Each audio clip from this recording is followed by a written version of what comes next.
What's up? How's it going? My name is Mads, and I run a small art business with my partner Lizzie called Hunter Moon Press, and we make all kinds of things, but what really got us started this year was zines. So, since it's a little over halfway through the year, I thought I would show you what we've made so far.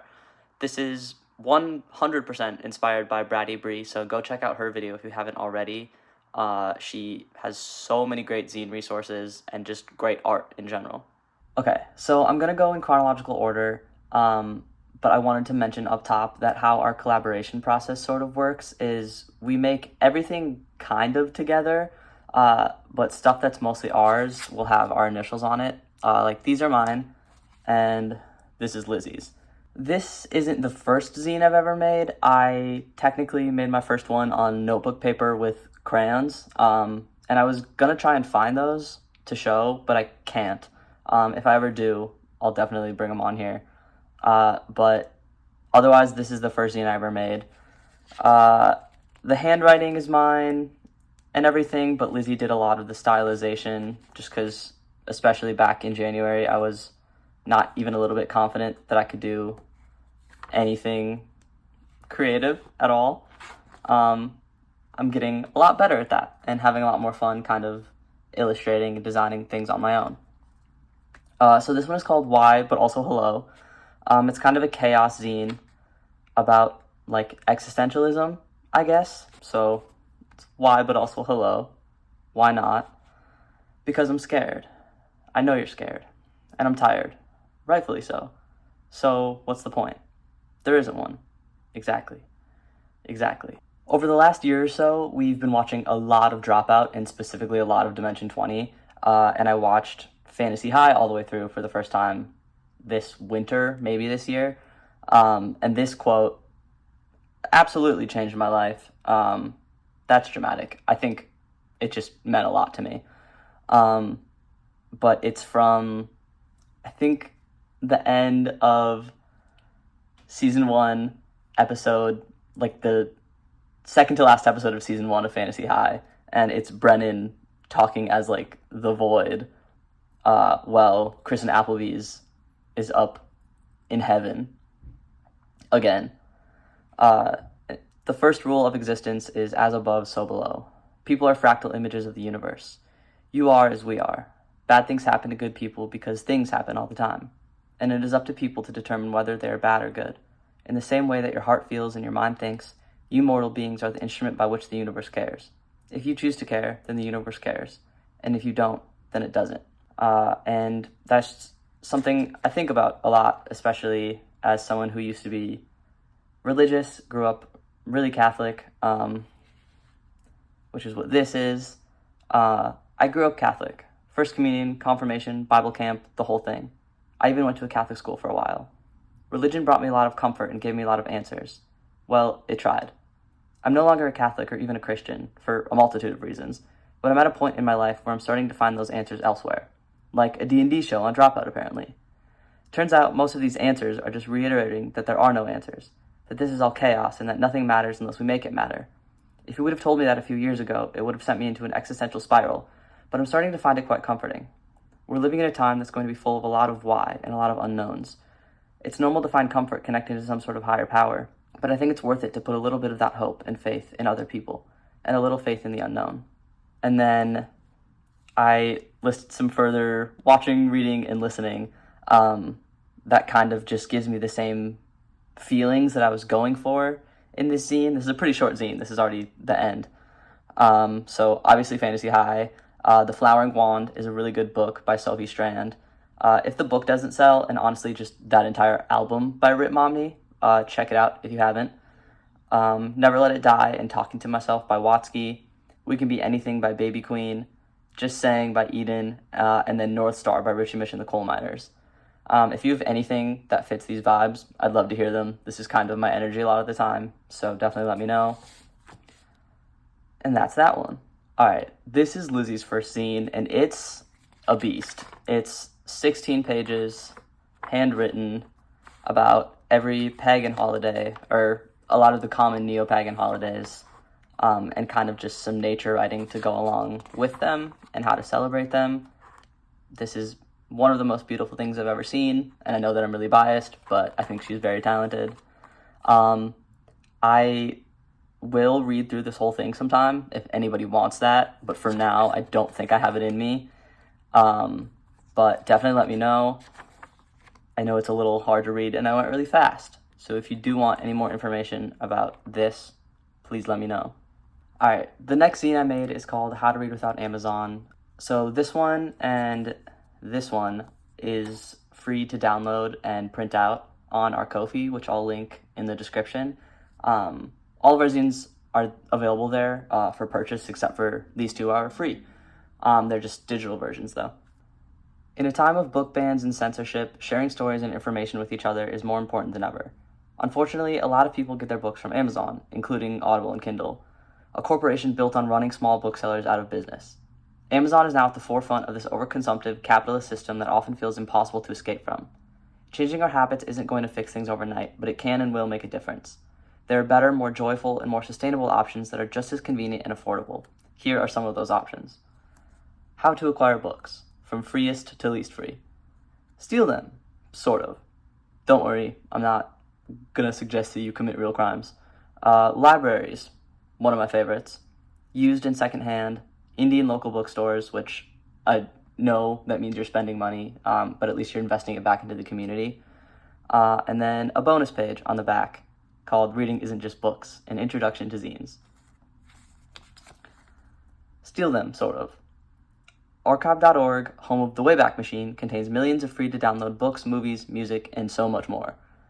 Anna's Archive and Ocean of PDF also host lots of reading materials, including textbooks. If you're in college, you are aware, or have been to college, you know how expensive that can get. So if you do like using PDFs or that's something that works for you, definitely check it out. And then steal from enemies or share with friends. Start a book borrowing club and share textbooks with your classmates, even if you don't like them that much. Libraries. Having fun isn't hard when you've got a library card, but according to an old 2010 survey done by the American Library Association, only 62% of people in the United States have one. If, for some reason, you don't want to use it, even just signing up for one can help your local library receive much-needed funding and resources. If you do want to use it, here's just some of the things you'll be able to access. Libby, where you can borrow ebooks and audiobooks, and I think they're even doing magazines now.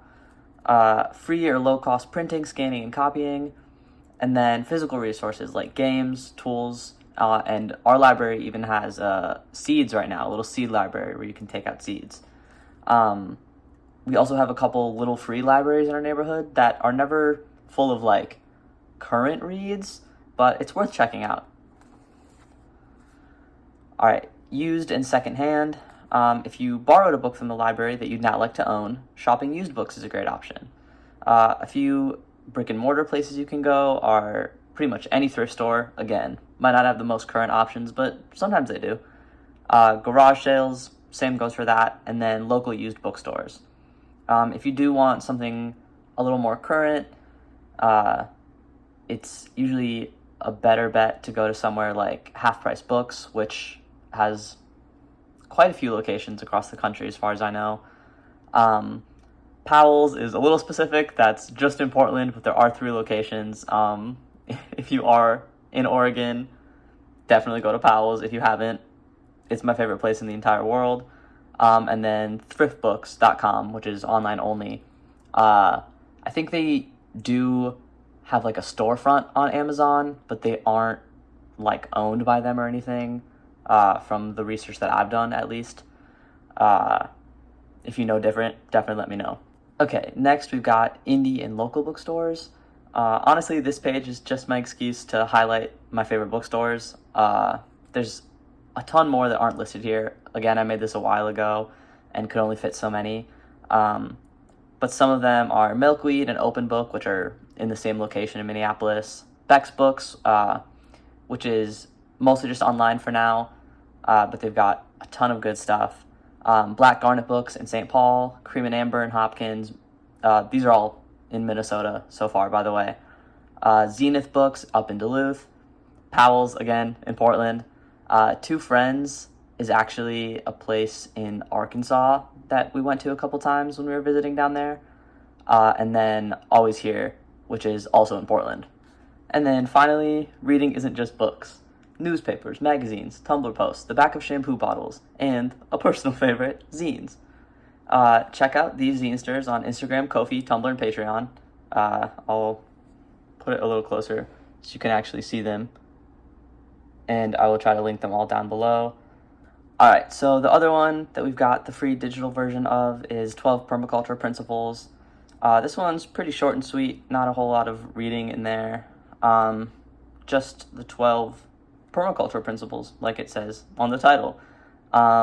Lizzie would definitely be a better person to speak on this, but from what she's told me about it and what I've learned, these are like homesteading and gardening principles, but that can also be applied to just like life and community, which we definitely need a lot more of right now.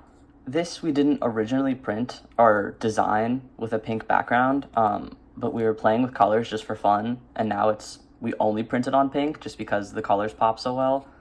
So that was definitely like a happy accident along the way, which is sometimes the most like exciting part of making zines. Okay, so definitely not 100% in chronological order, but I know we made this quite a while ago. We saw a few other zinesters handing out things like this at zine fests to other people who were vending there, and it was a really cool way to get to know each other, especially for those who weren't on social media as much. So we decided to make one to pass out to people at events, which has been really fun. We just had Lizzie design it and put some like goofy little likes and dislikes in there, and some things about us. Yeah, I suggest making one of your own, even just to give to friends, even if you're not doing tabling events and stuff like that. It's a really cute way to connect with people, I think. Next, we've got our 2 collage zines that Lizzie and I started on the same night, and they took us, I think, like 2 or 3 days to finish the collage, and then we just scanned them in and printed them out that way. This one's mine. It's called Getaways to the Great Outdoors, and it's kind of just like a quick little personal rumination on nature and camping. That is me when I was little. This is a patch from actually one of the zinesters that I'll tag below. They sent it to me when I bought some of their zines on Etsy. And yeah, this was really fun to just like sit down and actually make a zine physically, with a bunch of little scraps that we have. Making zines digitally is really cool, and I feel like I have more control. But it's kind of nice to just like sit down and like put stickers on things and like use a glue stick and cut out little letters and stuff. Yeah, so that was a blast. This is Lizzie's collage zine. Again, biased, but I think it's stunning.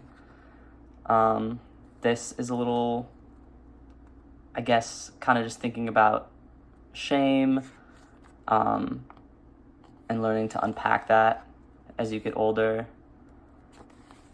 The visuals are just stunning. I'm obsessed with them. She just pulled like little notebook pages out of like a little thing she uses at work, and did all these in like 1 or 2 nights. It was so much fun.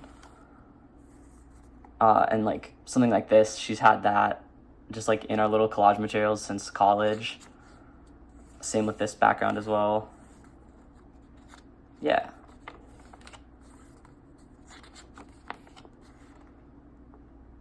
And then I really like the way that the gold star stickers turned out here. They look sparkly even on a reprint, which I think is really fun. Okay, now we've got this one, which is also Lizzie. This is a bunch of all of it, even the backgrounds, like these huge backgrounds, not just this, are all old photos that she found at thrift stores and stuff. Most of these ones she actually found in Arkansas when she was visiting a few years ago. And it's called Who Is This? Is This You? Which was written on one of the photographs. And that sort of sentiment just really resonated with her. And then she typed and printed out and then ripped up lyrics of the song Billions of Eyes by Lady Lamb and just kind of fit that in here to kind of tie it all together. Great song. Check it out if you haven't. I'll do my best to fill the description with a bunch of information. I'm a little forgetful, but I will try.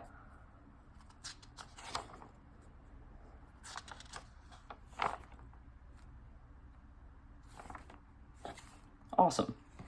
Okay. And then this is a little intro zine that we made in 2 colors. We ran out of this blue paper, so that's a bummer. So we print them all on this white one now. But I think I'm going to show you the blue because I like the way that the illustrations look on it. It makes it look like there's a sky in the background without having to add as much color.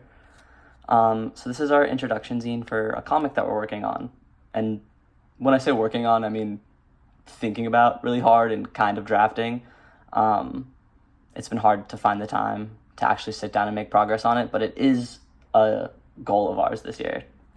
All right, so this is Paul's little cabin. It's going to take place in northern Minnesota, and the premise is pretty much like trans park ranger falls in love with a cryptid after finding a portal in the woods is sort of like our loose idea that we're trying to world build in and around. But this is our initial character design. I love him, obsessed with him. His strengths are resourceful, determined, proficient in knots, can cook well if forced, biceps, and intellectualizing his emotions. His weaknesses are work-life balance, he's stubborn, blueberry pancakes, loyal to a fault, never flosses, and intellectualizing his emotions. And then this is like a little journal entry from his first couple days up at this new job. It says, "I feel good. Well, I feel better. Haven't tried to text Micah in almost a week. And that's only partially because shitty service, and mostly my indestructible willpower. Good job, me. This new job is perfect. Feels like I'm healing my inner child being back at this park. I am getting a little stir-crazy up here alone. Some animal is stealing my birdseed at night, and I keep having this nightmare about a giant moth. I gotta stop eating right before bed." All right, and then we got kind of just like a quick little teaser for what the style might be like.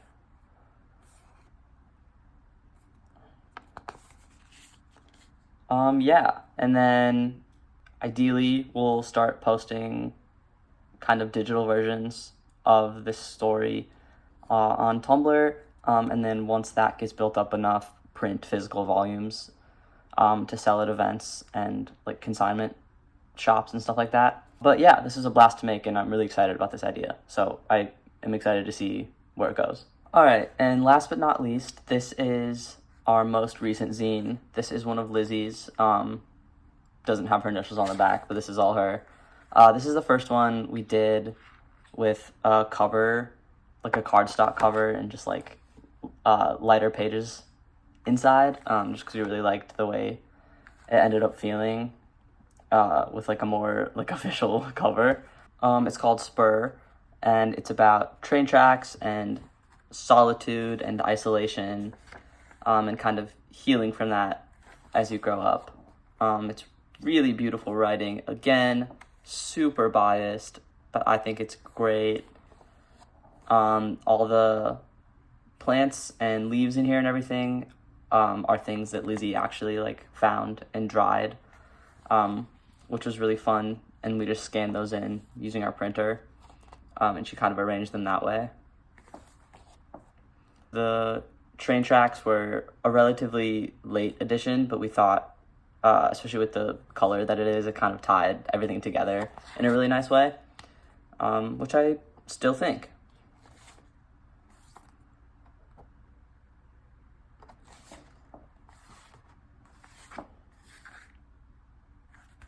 Yeah. If you are interested in more details about any of these, we have pictures of them on our Instagram, Tumblr, and on our Ko-fi shop if you do want to buy any of these, or if you just want to take a closer look. We are working on a few more zines right now, so I'll probably do an updated version of this near the end of the year, with hopefully a lot more stuff. But for now, that's it. Thanks for watching. Like, comment, subscribe if you feel like it. No pressure, but it would be fun to build a little community here. But yeah, hope you have a great day. See you around.